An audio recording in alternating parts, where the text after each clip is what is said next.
నా first iPhone అని చెప్పి 100 రివ్యూలు చెక్ చేశాను. అన్ని రివ్యూలు బాగుందని చెప్పి తీసుకున్నాను. 2018, 19, 20, 21, మొత్తం 8 సంవత్సరాలు ఇంకా పనిచేస్తుంది. మీకు కూడా తెలుసు, నా యూట్యూబ్ ఛానల్ దీంతోనే స్టార్ట్ చేశాను. 550 వీడియోలు తీసాను, స్టిల్ ఇట్స్ వర్కింగ్. రివ్యూ బాగుంది. మరి సినిమా ఇస్ నాట్ ప్రొడక్ట్ కాదు కదా. సినిమా ప్రొడక్ట్ కాదే, ఎంటర్టైన్మెంటే.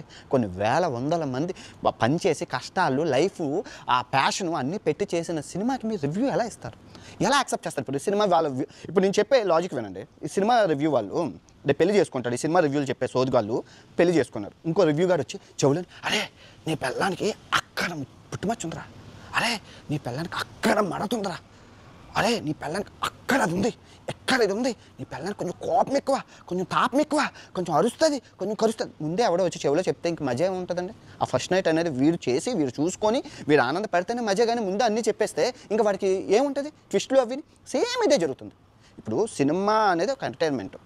దాన్ని మనం ఎన్నో పొద్దునుంచి నానా చాకరీ చేసి, ఆ వారం అంతా నానా చాకరీ రిలీజ్ చేసిన సినిమాని అలా వెళ్ళి చూసి ఆనందించి, బాగుంటే బాగోలేదని ఫీలింగ్, బాగోకపోతే బాగోలేదని ఫీలింగ్, ఆ ఫీలింగ్తో మంచి బయటికి రావాలి. అది నేచర్, ప్రకృతి సహజ సిద్ధంగా వచ్చిన నేచర్ అది. కానీ ముందే వీళ్ళు 100 రూపాయలు ఖర్చు పెట్టి సినిమాకి వెళ్ళిపోయి, సినిమా నుంచి వచ్చేసి యూట్యూబ్ ఛానల్లో ప్రతి ఒక్కరు, ఎందుకంటే ఫ్రీ సవక కూర్చోవడం, సొల్లేయడం, ఇలాగా బ్యాక్గ్రౌండ్ రూపాయి ఖర్చు అక్కర్లేదు. 100 రూపాయలు ఖర్చు పెడుతున్నాడు, యూట్యూబ్ ఛానల్లో పెడుతుంటే నోటికి వచ్చినట్లు ఒక 2 అంటారు, ఒక 3 అంటారు, ఒక 4 అంటారు, ఒక 5 అంటారు, ఒక 6 అంటారు, ఒక 10 అంటారు. రేటింగ్స్ ఇస్తాం వచ్చినట్లు ఇచ్చేసి, బాగున్న సినిమాని బాగోలేదని, బాగున్న సినిమాని బాగుందని నోటికి వచ్చినట్లు చెప్పేసి, ఒక రివ్యూ చెప్తే అది 1 లక్ష 2 లక్షల మంది చూస్తే 3000 4000 డబ్బులు వస్తాయి. మరి మిలియన్ల దాకా చూస్తే 1,50,000 60,000 వస్తాయి. హ్యాపీ పండగ. ఇదే వ్యాపారం అయిపోయింది. ఎంత తప్పు, పాపమా కాదా? ఇప్పుడు ఒక బిడ్డ, ఒక తల్లి, నేను ఇప్పటికీ గడిచిన 4 సంవత్సరాల నుంచి సినిమా రివ్యూల మీద ఎప్పుడైనా సందర్భం దొరికినప్పుడు అలా మాట్లాడటం చాలా తప్పు. నేను చేసుకోలేక ప్రతి దేశం తిరుగుతాను. ముందే రిలీజ్ అవుతుంది ఇండియా కన్నా, తిరిగి చేసేసుకుంటే అసలు సినిమా కూడా నేను చూడక్కర్లేదు. సినిమా కూడా గెస్ట్ చేసి చెప్పి కాదు తమ్మిని బిమ్మిని చేసేస్తారు. కానీ తప్పని ఏ రోజు నేను చెప్పను. చాలా మహాపాపం. మళ్ళీ ఇంకో విషయం చెప్తాను. ఇప్పుడు ఒక బాబు, ఒక తల్లి నవమాసాలు మోసి ఆ తల్లి బిడ్డను కంటది. ఆ తల్లికి తెలుసు నొప్పులు ఏంటో. ఆ పక్కన బాబుకి చేతి వంకర, మూత వంకర, కన్ను వంకర, కాలు వంకర. ఇదేమైనా కన్నాడా? ఒక వారం రోజులు ఆగయ్యా, ఆ బాబుకి సూర్యరశ్మి తగలాలి, గాలి తగలాలి, అప్పుడే ఎన్ని ఇచ్చుకుంటే నువ్వు పుట్టగానే నువ్వు ఎలా రివ్యూ చెప్తావు బాబు మీద? సినిమా కూడా అదే, బేబీ లాంటిదే. ఇప్పుడు పెద్ద సినిమాలు ఉన్నాయంటే పవన్ కళ్యాణ్ గారు, మహేష్ బాబు గారు, బాలయ్య బాబు గారు, చిరంజీవి గారు, నాగార్జున గారు, ప్రభాస్ గారు, ఈ సోకాల్ బిగ్ హీరోలందరికీ సినిమా హిట్ అయినా ఫట్ అయినా వాళ్ళ కెరియర్లకి అంత బ్యాలెన్సింగ్గా అంత ఎఫెక్టివ్ పడదు. పెద్ద హీరోలు కాబట్టి, ఆల్రెడీ టాప్ మోస్ట్ హీరోలు కాబట్టి ప్రొడ్యూసర్లు నష్టపోతారు ఈ రివ్యూల వల్ల. వాళ్ళకి ఏం అవ్వదు. కానీ చిన్న హీరోలు, చిన్న నిర్మాతల పరిస్థితి ఏంటి? ఒక సినిమా వెనకాతల 1000 మంది పనిచేస్తారు. 1000 మంది పనిచేస్తారు. ఇప్పుడు వాడి హిట్ అయితే వాడికి ఇంకో సినిమా చూసుకోవడానికి ఛాన్స్ ఉంటుంది. ఒక సినిమా హిట్ అయితే ఇంకో సినిమా తీయడానికి ఛాన్స్ ఉంటుంది. ఆ హోప్, ఒక సినిమా అనేది ప్యాషన్, మీ అందరికీ తెలుసు కదా. శేఖర్ కమల్ గారు, తర్వాత సందీప్ వంగ గారు, వాళ్ళ ఫస్ట్ సినిమాలు ఆస్తులు అమ్ముకొని ఎలా తీశారు. అదే కనుక వాళ్ళని తొక్కేసి ఉంటే ఈ పాటికి మంచి సినిమాలు మనం మిస్ అయిపోదువా? అవునా కదా? సేమ్ అలాగే ప్రతి ఒక్కరు ప్యాషన్తోనే వస్తాడబ్బా. ఆస్తులు అమ్మేసుకొని, వ్యాపారాలు అమ్మేసుకొని సినిమా తీయాలి. ఇప్పుడు ఒక్క విషయం చెప్పండి, ఇదొక్క విషయం, ఈ పాయింట్ మీద మీరు స్టిక్ అయ్యి ఉండండి, నిలబడి ఉండండి. ఏ హీరో అయినా అట్టర్ ఫ్లాప్ సినిమా తీయాలని కోరుకుంటాడా? ఏ నిర్మాత అయినా అట్టర్ ఫ్లాప్ సినిమా తీయాలని కోరుకుంటారా? చెప్పండి, కోరుకోరు కదా. ప్రతి ఒక్కరు హిట్టే కావాలి, రూపాయి డబ్బులు రావాలి అని కోరుకుంటారు. ఆ విధంగానే అందరూ కష్టపడతారు. ఎవడో కోణికి ఆర్జీవి, రామ్ గోపాల్ వర్మ గారు లాంటి వాళ్ళు ఉంటారు. కుక్కను పెట్టి సినిమా తీస్తాను, 3 రోజుల్లో సినిమా తీస్తాను, 10 నిమిషాల్లో సినిమా తీస్తాను. వాళ్ళని పక్కన పెట్టండి. ఆ ఒక్క క్యారెక్టర్ని పక్కన పెడితే మిగతా వాళ్ళందరూ ఒళ్ళొంచి తలొంచి 24 గంటలు కష్టపడి పనిచేస్తారు.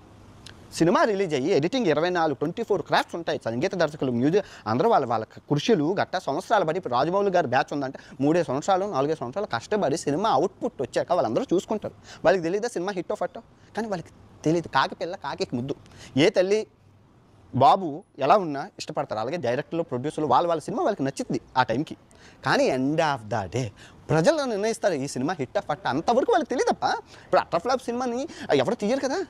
కానీ వీళ్ళు రిలీజ్ అయ్యేనంటనే పురుగుల్లాగా, జలగల్లాగా పడిపోయి సినిమాని నోటుకొచ్చినట్లు ఎలివేషన్లు వేసి ఫ్రీ అయిపోయింది. ఇది ఆపాలబ్బా. ఇప్పుడు సినిమా ఇండస్ట్రీ ఫేస్ చేస్తున్న ప్రధాన సమస్య పైరసీ. ఇలా సినిమా ఇలా రిలీజ్ అయిన అరగంటలోనే రిలీజ్ అయిపోతుంది స్వామి.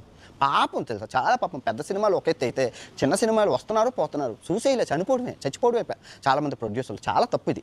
మనం ఒక కళామ తల్లి, మనం మంచి సినిమాలు రావాలి కదా. ఇంతకుముందు మన తాతల కాలం జవానాలోని ఈ రివ్యూలు, మౌత్ టాకుతో సినిమా బాగుంటే, ఇప్పుడు సినిమా బాగుంటే మనం చూసి ఆ ఫీలింగ్ మనకు రావాలప్ప.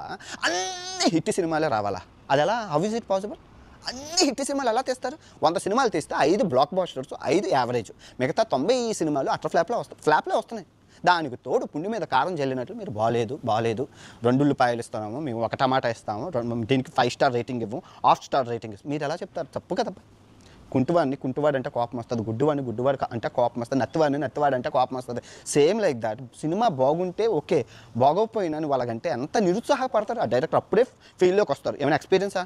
ఆ డైరెక్టర్లు, ప్రొడ్యూసర్లు, హీరోలు, హీరోయిన్లు వాళ్ళందరూ అప్పుడే ఫస్ట్ సినిమాకే మీరు నిరుత్సాహపరిస్తే అలాగా మీరు రివ్యూలు ఇచ్చేవాళ్ళు కూడా ఆ బాగోలేని సినిమాని కూడా బాగుందని చెప్పాలి. చిన్న సినిమాకి మీ వంతు సహాయం అది, అంతేనా? చెయ్యూతనివ్వడం అంటారు. అరే ఇప్పుడు ఒలింపిక్స్కి వెళ్ళినాడు ఫస్ట్లోనే ఫెయిల్ అయిపోయినట్లేనా? కాదు కదా. అరే గుడ్ రా, కీప్ అప్, కమింగ్ నెక్స్ట్ బాగుంది, పరిగెట్టాలి అంటే ఆడికి నెక్స్ట్ మెడల్ వస్తుంది. మీరు ఫస్ట్లోనే నిరుత్సాహపించి గాలి తీసి పంపించేస్తున్నారు ఇంటికి.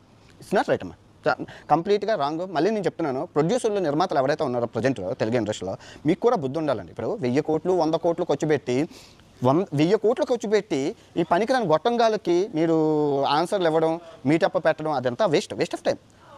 మీకు సింపుల్గా చెప్తాను, 1000 కోట్లు ఖర్చు పెట్టిన వాళ్ళు జస్ట్ 10,000 రూపాయలు ఒక్క కాలు బీహార్ నుంచి వస్తారు, పని చూసుకొని వెళ్ళిపోతారు. మొగుడు చేస్తే మొండకు బుడ్డి రాదు అన్నట్లు ఒక్కరు సచ్చారంటే మిగతా రివ్యూ